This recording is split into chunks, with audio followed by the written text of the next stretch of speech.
course, when we start off the new year, we're going to start talking about politics. We've looked at the recent developments with Mitt Romney and with his victories in Iowa and his victory in New Hampshire. And we look at the conversation that's been going on as we looking at these individual candidates and what they profess to be about.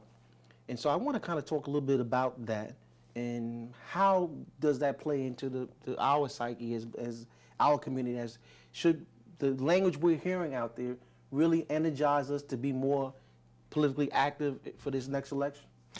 I definitely think the language out there should energize us to be more politically active, simply for the fact that it's negative towards people of color. And so the only way to combat that is to become more politically involved, and that's the way you can make a change. I totally agree. But I ask do you think the language will change? Because a lot of times they go back and they apologize. Oh, I didn't say that. You know, the media will downplay it. And then it doesn't gain the steam and the momentum that's needed to energize people to go out and vote. So I'm just a little concerned about that. Well, that comes back to the whole philosophy behind accountability. How do black people or communities of color hold politicians accountable for saying things? Well, we can use examples of the Jewish community. The Jewish community invests a lot of money in supporting candidates or whatever. Maybe we should start looking at those particular candidates that are out there spewing these negative things, and maybe start investing in other people's campaigns to get them unseated. Maybe that's another way. Are you talking about like the Koch brothers, whichever, maybe we shouldn't put our money in those products and services that their business puts out? That's another idea. That's another idea. But what I'm talking about is more political action in the sense that, politicians don't respect anything unless you spend money. So maybe we need to start being politically astute and understand that money that we're spending at McDonald's and at all these other places and for Gucci and all that, there needs to be a political investment behind people that believe in the things we believe in, or even to make sure that when there's an alternative out there to these people that don't believe in you and feel free to say all these negative things. I think the negative things that Romney is saying, I think eventually it's done to stir up different crowds of people. Could be Tea Party people, could be right-wing people, and even though they're eventually going to say that that was the wrong thing to say, or say that they didn't say that, but the damage is already done, especially psychologically to individuals of our race. Plus, you have to remember that some people like that. There are some people who, when they say those things, they clap. They're, this is the candidate I want. I don't want my money going to those black people, and clap, clap, clap. So they say it for a reason too.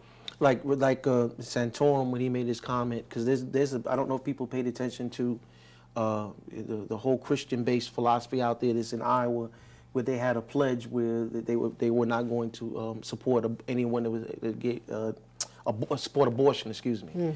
So, and part of the piece that they put out there talked about the number of black people having kids out of wedlock and poverty and stuff like that, as if the white women are not having abortions and things of that nature. And I thought that was very interesting, as the dynamic, again, is going back to saying that the reason people are suffering from poverty is because they're having all these kids and all of that.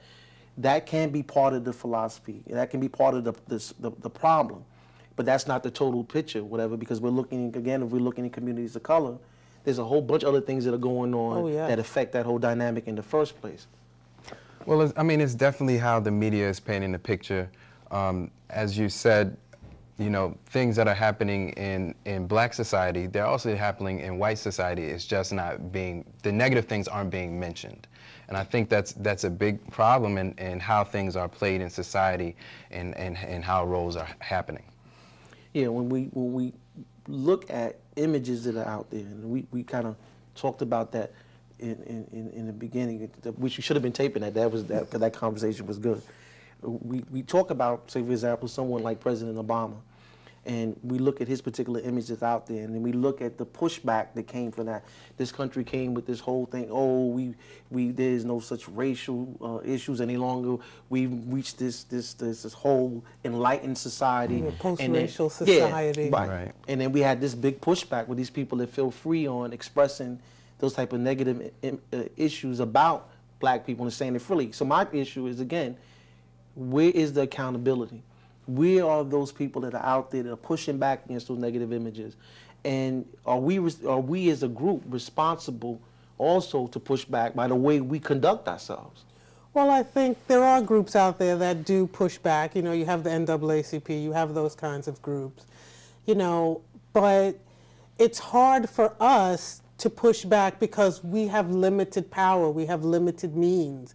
What do we control? You know, how can we give a pushback when we aren't, you know, the head of 700 Fortune 500 companies? You know, we don't have a lot of control of the media, except in my case, thankfully, there is, you know, I have a newspaper and we can talk through there, and we have to use those avenues to speak and push back. I agree with you totally. I think that in order to push back, we need to come together. One person is not going to make a difference as much as 10 people or 20 people, and it keeps growing. And that's the whole thing with getting people together, you know, opening up our own businesses in our community and supporting our community. So yes, it seems like with one person there's no pushback, but when we get together as a voice, we have a major pushback. Now, how do we do that? I mean, we're not getting together like during the civil rights movement where, I mean, it was no problem to get thousands and thousands of people together united on one cause. We don't have that as much today. So how do we resolve that issue?